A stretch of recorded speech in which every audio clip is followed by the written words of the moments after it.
हर तकलीफ का एक इलाज है। तो सबसे पहले मैं आपको सॉल्यूशंस बताता हूँ कि भाई आपकी मोहब्बत अगर छोड़ के चले गए आपको, या आपका हार्ट ब्रेक हो गया, ब्रेकअप हो गया, तो उससे उभरे कैसा। तो मैं चंद चीजें आपको बताता हूँ। दिल का मोहब्बत से कुछ भी लेना देना नहीं है। दिल का काम सिर्फ एक ही है, that is pumping of blood, जिस्म के पुर्जे पुर्जे तक खून को पहुंचा देना। तो चलो जानते हैं scientific explanation, the biology of love. अब आपके दिमाग में आ रहा होगा कि ये मोहब्बत का ये जो केमिकल लोचा ये इतना क्यों है, ये इसके पीछे का मैकेनिज्म क्या है। तो दोस्तों एक सिंपल सी बात है, सबसे पहले इवोल्यूशन में इसका जवाब छुपा है। अरे भाई, जब ये केमिकल्स लोचा होगा तभी तो वो औरत और वो मर्द साथ में रहेंगे ना।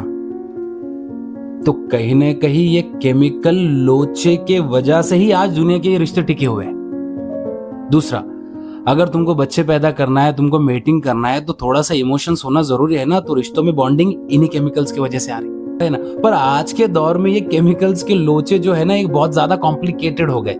तो पॉलीगैमी प्रमोट किया जा रहा है, एक आदमी के मल्टीपल पार्टनर्स रह रहे, लोग मोहब्बत में चीट कर रहे हैं, वन नाइट स्टैंड जैसी चीजें आ गई, सिचुएशनशिप, हाफ गर्लफ्रेंड जैसे कॉन्सेप्ट, उसके बाद में फ्रेंड्स विद बेनिफिट्स जैसे कॉन्सेप्ट। तो ये कॉन्सेप्ट आपके ब्रेन के अंदर पूरे केमिकल लोचे क्रिएट कर रहे हैं। मोहब्बत क्या थी और मोहब्बत को किस लेवल पर लोगों ने लेकर आ गए आज के जमाने में। इसीलिए तो मैंने कहा कि जब आपका ब्रेकअप हो जाता है, जब आपसे आपकी मोहब्बत छूट जाती है किसी भी कारण की वजह से, किसी भी कारण की वजह से, तब ये डोपामिन कम हो जाता है, एंडोर्फिन्स कम हो जाते हैं, ऑक्सीटोसिन कम हो जाता है, और फिर एक नया हार्मोन आता है, स्ट्रेस हार्मोन कॉर्टिसोल, उसका लेवल बढ़ना शुरू हो जाता है।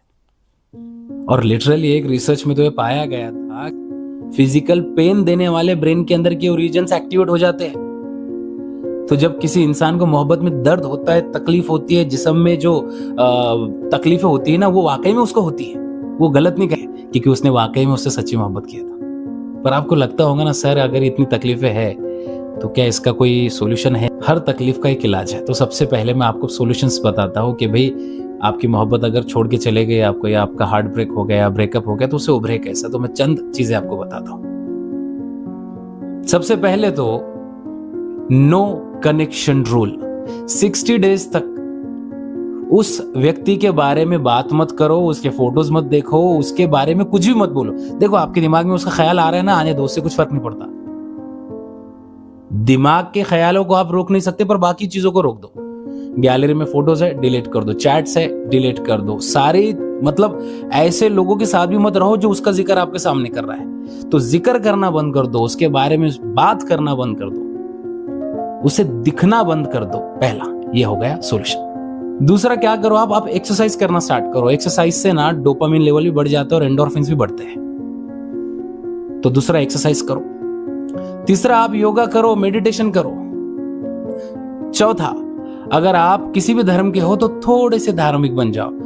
थोड़ा सा खुदाई की तरफ थोड़ा सा मन अगर जाएगा तो अपने आप इन चीजों से घट जाता है। हालांकि मैं वो कॉन्सेप्ट की तरफ नहीं जा रहा, तो फिलहाल के लिए इतना याद रखो। एक और उपाय है उसके अंदर कि अपने आप सिर्फ खुद को टाइम दो, खुद के ऊपर फोकस करो। और देखो दोस्तों, वक्त सबसे बड़ा मरहम है। जैसे जैसे दिन गुजरते जाएंगे ना, आपका ब्रेन रीवायर करना शुरू करेगा। इसे तो न्यूरोप्लास्टिसिटी कहते हैं।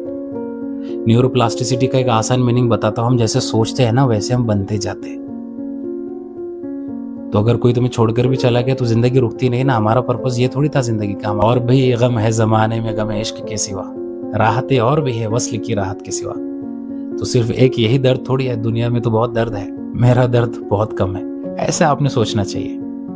और सबसे बढ़िया बात, अगर आप मुश्किल दौर से गुजर रहे हो तो सबसे इंपॉर्टेंट बात है कि आपके दोस्त और आपके रिश्तेदारों से बातें करो, सोशल कनेक्शंस बढ़ा दो। अकेले मत रहो, खेलना स्टार्ट करो, स्पोर्ट्स खेलो, जो गेम तुमको पसंद है। जैसे मुझे बैडमिंटन पसंद है, बैडमिंटन खेलता हूँ, मुझे बहुत खुशी होती है, वैसे कोई स्पोर्ट्स स्टार्ट कर दो।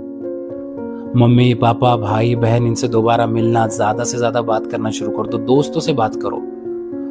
और ऐसे वक्त में फोन का इस्तेमाल कम कर दो, सोशल मीडिया का इस्तेमाल कम कर दो। क्योंकि जब आप ब्रेकअप के स्थिति में होते हैं ना, तो आपको सैड सॉन्ग्स और आपको ऐसे सैड रील्स देखना, मतलब क्या होता है ना, ये जो सोशल मीडिया के एल्गोरिदम कैसे वर्क करते हैं आपके मूड के हिसाब से। जैसी चीजें आप सर्च करते हो, जो कंटेंट आपने पूरा देख भी लिया तो उसको समझ में आ जाता है कि आपको ये चीज़ें पसंद है, तो वही चीज़ें आपको बताता है और वही फिर वो आपको क्या है और उदास करते हैं। तो सोशल मीडिया से दूर रहो। अगर आपको लगता है कि कोई ऐसा बंदा है जिसका ब्रेकअप हो गया और उसे ये पता होना चाहिए, तो प्लीज़ ऐसे दोस्तों के साथ, ऐसे भाई बहनों के साथ ये वीडियो शेयर करो। दोस्तों, मुझे वीडियो बनाकर काफ़ी खुद भी खुशी हुई है कि मैंने आज वाकई में कुछ ऐसा कंटेंट बनाया है जो हर इंसान के काम का है। इसलिए अगर आपको ये वीडियो अच्छा लगा हो तो प्लीज़ हमारे चैनल को सब्सक्राइब कीजिए और फॉलो कीजिए हमें इंस्टाग्राम पे। और अगर आपके मन में कोई भी शंका होंगी, कोई भी डाउट होगा तो बिंदास आप मुझे कमेंट में पूछो, मैं आपको उसका जवाब दे दूंगा। तो चलिए मिलते हैं अगले वीडियो में, तब तक के लिए अपना ख्याल रखिए।